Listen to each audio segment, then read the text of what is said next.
Hello and welcome to Best Replays of the Week. I am Luke Neller and this is our third April Madness. If you don't know what that is yet, go back and watch the last two. So what do we have for you today? There are little machines punching above their weight, friendly fire saving the base from capture, and the amazing mutant from the dawn of time. Let's go!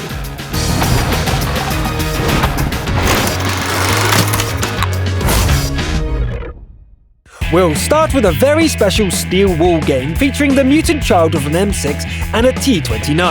The M6A2E1 was from the heavy pre-order package, so that means Hotwired from the EU region has been with us from the very beginning. Cool! Anyway, the tank has extremely good frontal armor, but its sides and rear are almost unprotected. You can't afford to get surrounded when driving this thing. An FCM 50-ton gets in a free shot, but once the mutant reaches a choke point, it seems like an impossible challenge for the enemy team. Hotwired tanks the fire from 4 enemies and pushes through. The enemies have broken the northern flank, so Hotwired turns around and drives home at a stately 29 kilometers an hour. The commander gives his life defending the home base, but a medkit brings him back. Unfortunately, the damaged gun can't be fixed. One last enemy is knocked out, and the mutant heads back to the front. Everything is fine, as long as they all stay in front of the tank.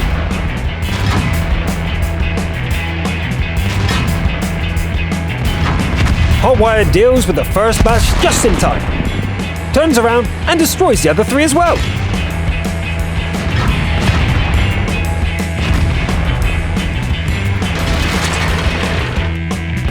That's 10 kills, but the steel wall is starting to look a bit like Swiss cheese. That's enough though, as the last ally finds the artillery and ends the game. Victory for the mutants! That was well over 7k damage both blocked and dished out, with a tank that's only protected from the front. Impressive! This week's scout is Miko PL 2014, who drives the AMX 1357 on Proharovka on the EU cluster. Miko heads for the center, dancing back and forth with an enemy chaffee. A rival AMX is scouting by sitting in a bush, but that doesn't end well.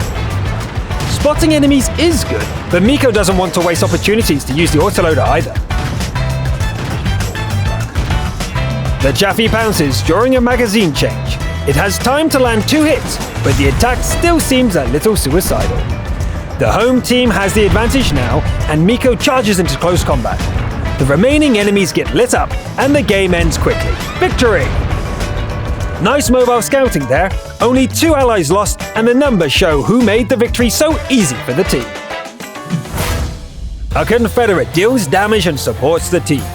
The S-35CA, driven by Tuga Force 1, is a bottom-tier bathtub, but it gets the job done. The fight happens on an EU server. Over the tracks and up the hill, we know how these fiery Salient games tend to go. The fighting starts before Tuga has time to climb very high, but this is a good spot to pour fire onto the enemies.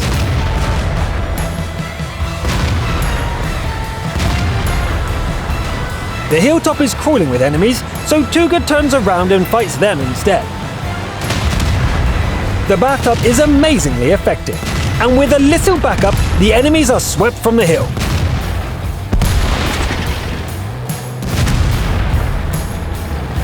The Stug is the last enemy left alive. Tuga deals it a heavy blow, and watches as the allies end the game. Bottom tier, and in a French bathtub TD. The Confederate did as much damage as the rest of the team combined. Amazing! This week's Top Gun is Jonah SB7 from the EU region, driving the M26 Pershing on Ensk. The battle is a tier 8 encounter, and Jonah is about to go full Deadpool. Here we go, maximum effort.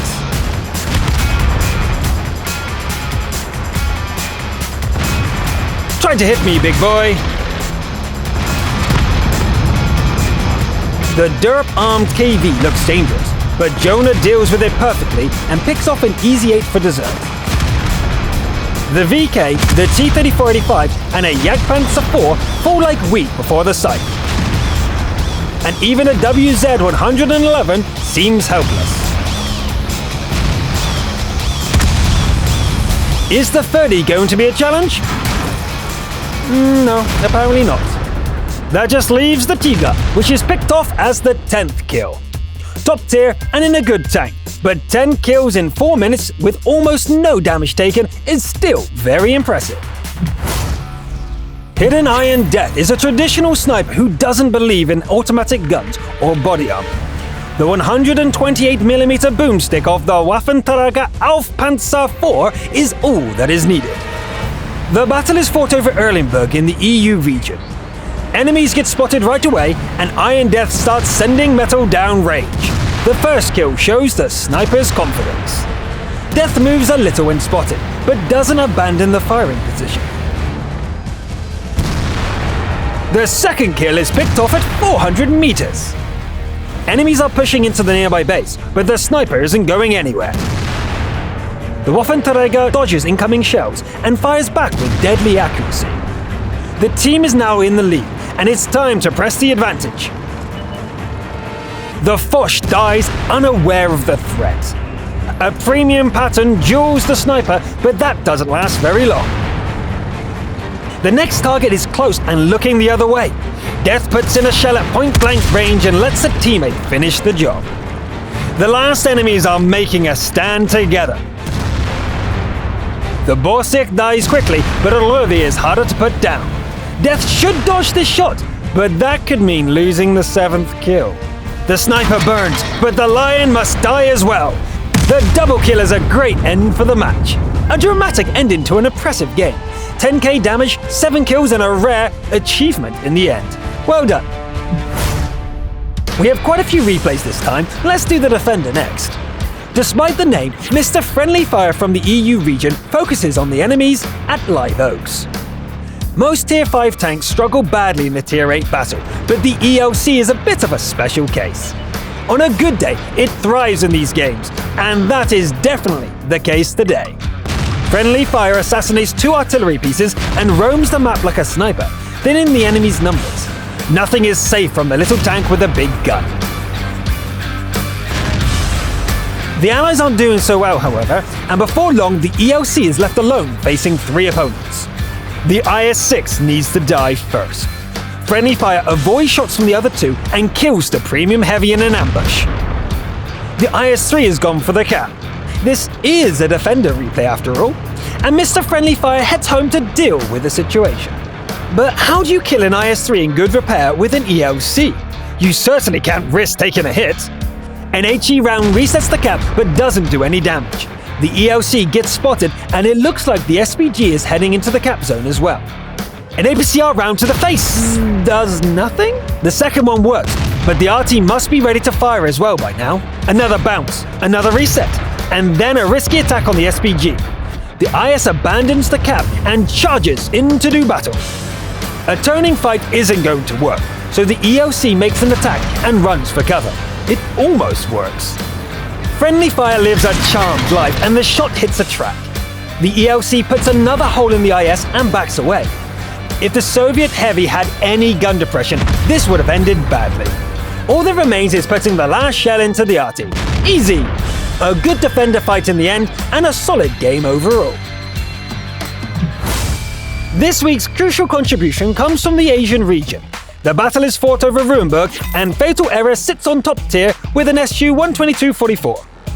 Now, when you are on top tier with a powerful machine, you need to do something impressive to get on the show. Let's see how it's done.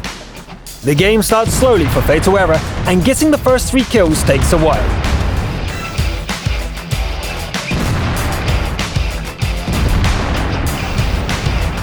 For the Allies, the game is a total disaster, and Fatal Error is left alone facing 9 enemies. The first one dies quickly, but the gun gets damaged, and there goes the repair kit. Next one to go is a rival SU. Then an IS-2. It's a great start, but the S-51 SPG lands a punishing hit in return. APCR ammo helps with dismembering the Churchill, and this time the RTs waste their opportunity. There's still 5 enemies to go, and getting eyed by the OI is bad. Error needs to get out of here, and fast! The TD is boxed in, and the RTs won't keep missing forever. Killing the T-34 helps, but it's that OI that's the real problem. Luckily, the heavy gets impatient, and Era gets the chance to kill it on the corner. That leaves 3. The bigger arty is found nearby, and the resulting duel becomes an unintentional comedy. It's okay though, the faster reload wins. Fatal Era goes hunting for the last 2 enemies and finds the second OI asleep near the capture zone. I wonder what happened there. The remaining arty is a fast and deadly AMX, but it has chosen to sit still and wait in ambush. Once again, both the SPG and the TD whiff their shots, but only Fatal Era gets to have another go. GG. So that, dear viewers, is how you do it. Just stand alone against 9 enemies and win. For the final replay of the episode, we go back to the EU region for a high-octane brothers-in-arms game.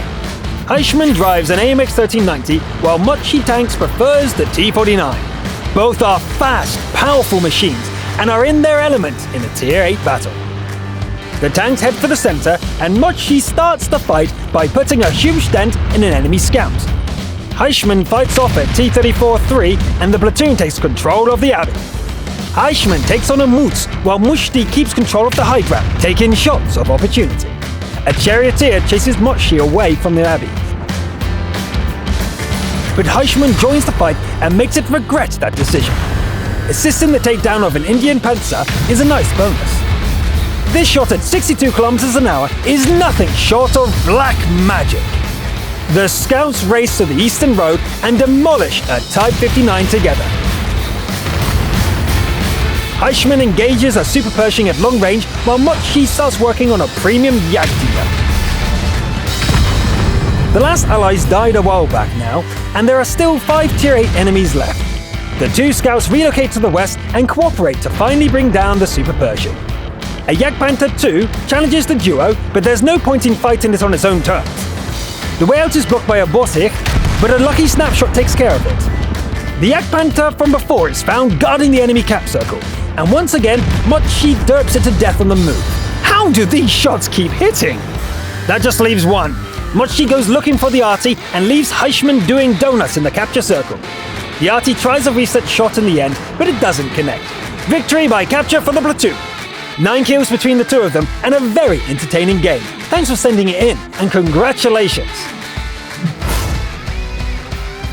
And that applies to all winners, of course. Thanks for the replays, and we look forward to seeing more of them from all regions.